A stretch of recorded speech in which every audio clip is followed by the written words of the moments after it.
العفيفي بإدارة 6 أكتوبر التعليمية بمحافظة الجيزة. هنتكلم النهارده عن حرب أكتوبر العظيمة.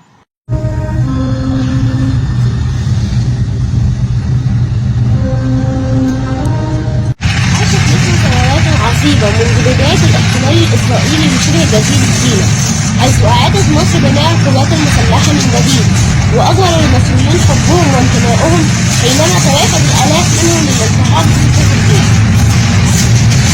وكانت الاستفادات شبه يومية بالمدافع الجوية والصواريخ. استطعنا التقدم إلى أعرف نقطة في وسط سيناء، واستطعنا تدمير مطارات الهليكوبتر بكل ما عليها من طائرات.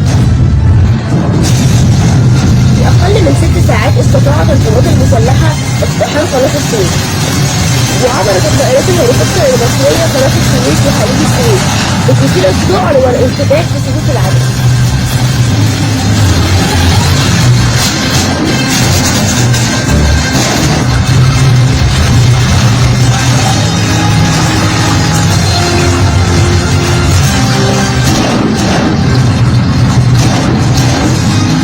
وكانت المعركة ملحمة عظيمة برع فيها المصريون في القضاء على أسطورة جيش كان يعتقد أنه لا يحكم.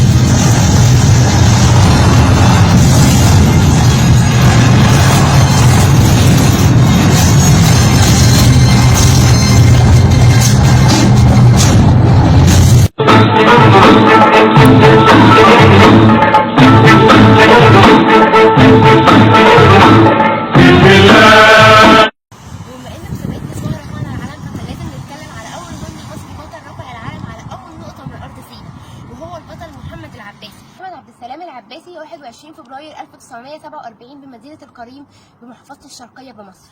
تعلم أول تعليمه بالكتاب وحفظ فيه القرآن الكريم كامل، ثم حصل على الشهادة الابتدائية ثم الإعدادية قبل الالتحاق بالخدمة العسكرية 1 يونيو 1967، وعمل قبل الخروج للمعاد بوظيفة كاتب بالوحدة الصحية بالقريم، وتوفى في 1 يونيو 2019 عن عمر 72 عام.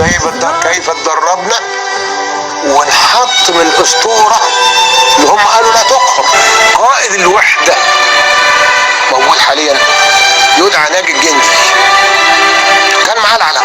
مبروك يا ناجي، قال مبروك يا عباس، ارفع العلم يا عباس. والزف اول من رفع علم وابتدت البلد تغني محمد الغندي، رفعنا العلم ورفع رؤوسنا بين الامم. محمد الغندي رفع العلم.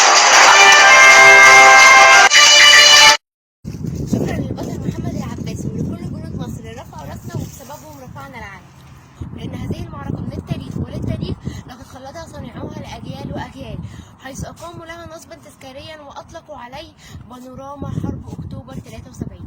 أنا ابن مصر، أنا ضد الكسر، أنا رافع راسي تملي لفوق طول العمر.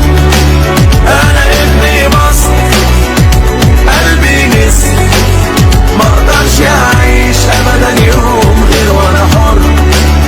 شفت يا زمان ومواقف ملهاش عد، بس الصدمات بتقوي ومش بتهد.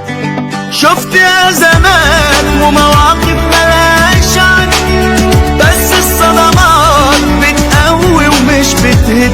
أنا عندي ثقة بالنفس ومناعة ضد اليأس. أنا ابن مصر، أنا ضد الكسر، أنا رافع راسي تملي لفوق طول العمر. كانت خسائر مصر في هذه المعركة 8528 شهيد من المدنيين والعسكريين، 19549 جريح، وتدمير 500 دبابة و120 طائرة حربية و15 مروحية.